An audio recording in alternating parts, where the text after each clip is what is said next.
முருகன்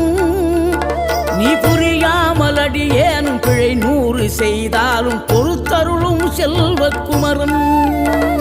பொய்யான மயிலேறவும் காட்சி எழியாவும் ஒளி வீசும் தெய்வாம்சமே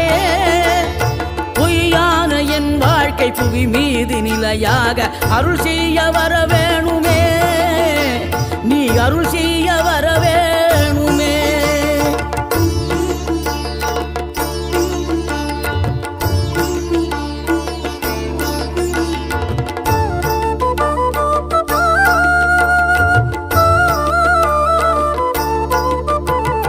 இகழ்தலையும் புகழ்தலையும் ஒரு முகமாய் கருதும்படி செவி உரைத்த முத்துக்குமரன்